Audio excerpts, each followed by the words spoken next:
Pros and cons of being single. Oh, hang on, one beer. Ginger beer, empty. That one's empty. I basically got on the computer at 7 o'clock this morning. 7:20 now. Been on the computer for maybe 11 hours today. Just drinking sugar all day. Rice, fruit, sugar. Sitting down carbs. Sugar is key for any good relationship. So you carved up, you can give, you can listen, you can be present, you can do good. Not flipping out. People eat the least, freak out the most. People eat the least carbohydrates, I should say. People eat the least carbohydrates, will freak out the most. So, single versus being in a relationship, pros and cons. Now, I'm coming up 40. Been in my share of relationships, both one-nighters and longest relationship I had was 9 years living with the good old FL. So I've got the contrast, just the one-nighter hook up to the 9-year live-in, go through the courts when you get split up, stuff like that. So 50-50 split. So I've got some experience there to share. And I've been single and I've been in a relationship. I just already said that, didn't I? Oh, I can just read the comments now. So I do have a new girlfriend. Her name's Tori. She's a 20-year-old model here in Adelaide, and she's a vegan, and she's into cycling, and so really just similar, like-minded individual. So I find myself, I still feel single, even though I'm in a monogamous, committed relationship, because Tori is very like-minded. She's got similar goals to me, and that is the key thing. I'm happy being single, and I'm happy being in a relationship. I'm a one-girl sort of guy. I like the long-term stuff, the settling down, the Netflix and chill. I really enjoy that, I had a first girlfriend I had was 2 years. Second girlfriend, almost 2 years. Third, I know I had a few in-betweeners, but just sort of more like, friendship. Wasn't really going anywhere. It's just maybe, sex and hanging out and just friends, And still in contact with a lot of people from the past, I definitely big fan of being friends with people. Obviously people drift apart, but I'm not enemies with anyone, maybe except for Banana Girl. But that'll sort itself out. We'll be buddies again sometime. Definitely not. We're not compatible in terms of relationship. As friends, no worries. Common interests as well. Similar sense of humour. But I would say the problem people do, especially guys, most guys get in a relationship to end a period of sexual starvation. They're not getting any action. They meet a girl, she's like really good in bed or whatever, and they're just like, oh man, this is awesome. But they're only compatible sexually, but nothing else really. And then, you're living with them, and then things are coming up. Maybe they're not a vegan, maybe they're cycling, or maybe they smoke cigarettes or drink alcohol or whatever. They're doing things that you don't really vibe with, but because you're in this period of sexual starvation as a guy, then you just like, and then maybe getting pregnant because you had a vasectomy, and it's just boom. Before you know it, you got kids, you're going through the family law court and you're paying child support for the rest of your 18 years next on. So, which is fine if that's what you want. A lot of people, man, I've got to tell you, the biggest tip, guys, man, and girls, women, and men out there, there's definitely someone for you if you want it. Be who you want to attract. Write down a list of what you must have in a partner. And it is powerful, man. Don't put it in your phone, don't put it in your head, put it on a fucking piece of paper and stick it up and be objective. Because when you have those things, man, I write them down, man, and it's insane. People you meet in your life, it's really cool, really good times, man. So I would say you have to write shit down, and you have to read it daily, and you have to read it like, you have to read it like, boom, this is what I'm gonna manifest. Otherwise, you get whatever shows up. You go shopping, you look at the 99-cent rack, Where you're gonna go in there, you're gonna specify what you want to put in your shopping cart. Otherwise, you just get whatever shows up, and you're like, oh, I got this, but I wanted that. Oh, shit, my hands are full now. And that's no fun. What isn't cool for you or anyone else is leading someone on just because you're lonely or horny. If you're going to get into a casual relationship, you got to specify, hey, this is just what it is. Friends who fuck or whatever, it's not going any more than that. You have to specify that. So many guys bullshit women. Oh, just to get some action. That is so wrong, man. That is so wrong. You have to specify straight up, man, what your goal is, what your intentions are.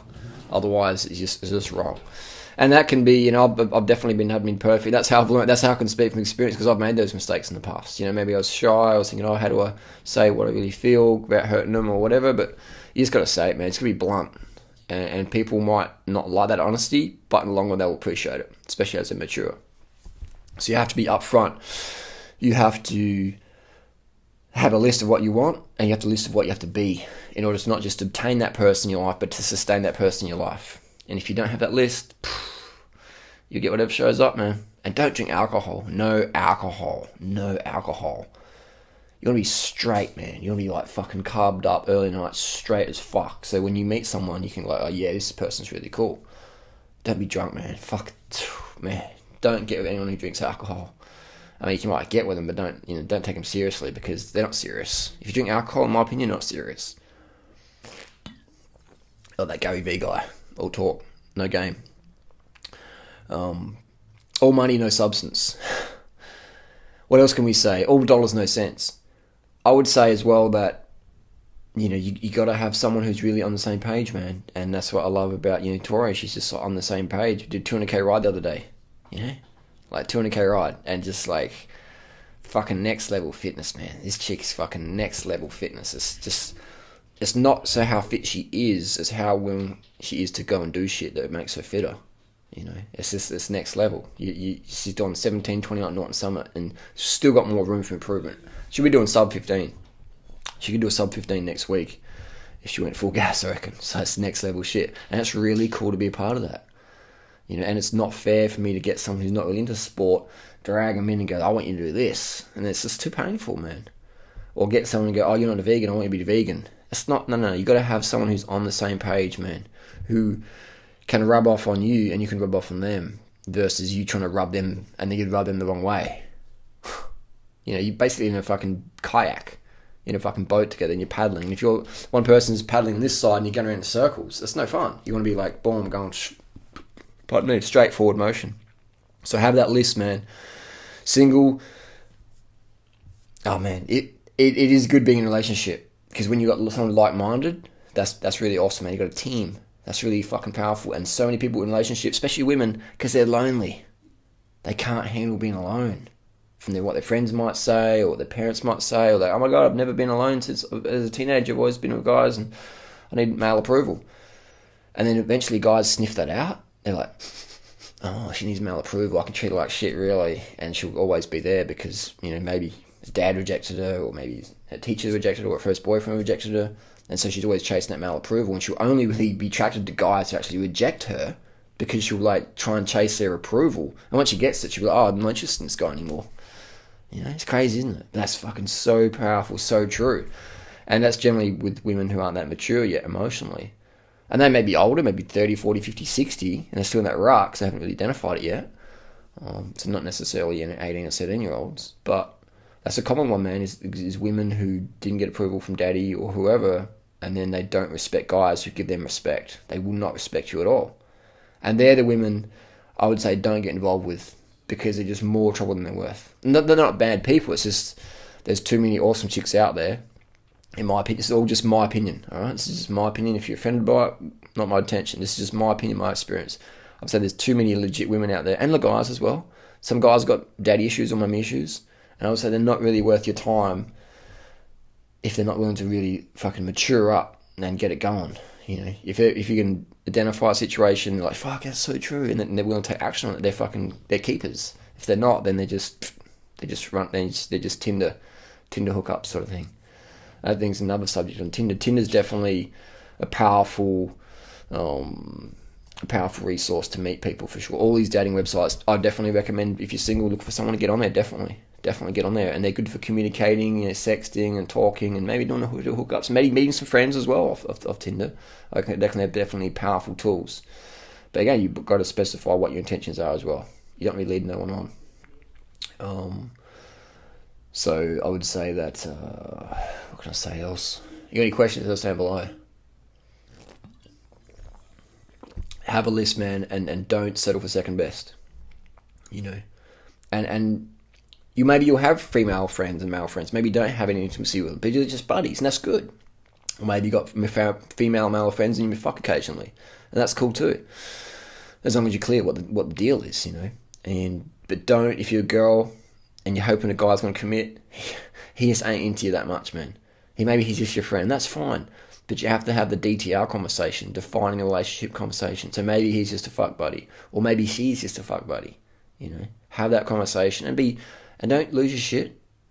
Don't be freaking out. Just go, what's the deal? And just communicate, man. The quality of relationship is in direct proportion to the quality of communication. The quality of communication is in direct proportion to how good a relationship's going to be. If you can't communicate, then you need to. And if you can communicate maturely and that person won't listen to you, then they're not worth your time. Move on. Wish them the best. What I was going to say, but life's too short, man, to be nagging someone into doing stuff that you're into. If you have to nag your wife or boyfriend into cycling or eating healthy, man, just set them free. Just set them free. Just move on. Just be friends with them and be single. Enjoy being single. Enjoy spending time alone. And if you're one of these people who just monkey branch from relationship without any legit single time isn't hooking up with other people. Single time is by yourself, doing your shit, writing down your goals. It's not hooking up. Single time's not even on Tinder. I recommend people have time off, at least 6 months to a year. No dating. I've done this before. Just you and your thoughts, training your ass off, etc. No sex, nothing. Just boom, just working out who you are, what's important to you in life. What drives you. And then when you meet someone you like, you're there because you can bring stuff to the table versus you're just hungry and trying to feed off them. And then maybe they're doing the same thing. And then you got two hungry people at a fucking table just fucking eating each other's food. And then that just goes, boom, just fucking combusts. But if you can go there, two people, and bring stuff to the table, that's really cool as well. Because then that's when you got real good teamwork going on there. And teamwork, man. Relationships all about teamwork. If you don't have teamwork, get out now, and it's just, fuck, man, relationships are a lot of pleasure, but a lot of pain, and my biggest tip is enjoy being comfortable and confident, totally single, no female attention, no male attention. 6 months to a year, where you can just do without it. I mean, it's good when you get it, but are you addicted to it? Are you dependent on it? A lot of people are. So you want to be able to just detach from that, have nothing, and just be who are you. What's important to you? Do that step. Next step, let's say you say, okay, now it's time for me to, I've done that. I want to want to enjoy my life with someone else. Then write down a list of someone you would like to be with. The musts, like 10 points, must have this, must be this person. And then you have to put in a list as well what you must be in order to obtain and sustain that person in your life. And then 3 is, get on YouTube, get on Tinder, all these dating places, and fucking market yourself. Market yourself, and you'll just find that people just come out of the woodwork but you're a person who doesn't need people, and then you become the person people need. You've got your list, you've had your time out, you know what you want, and when you see it, you grab it and you make it fucking work. Simple as that.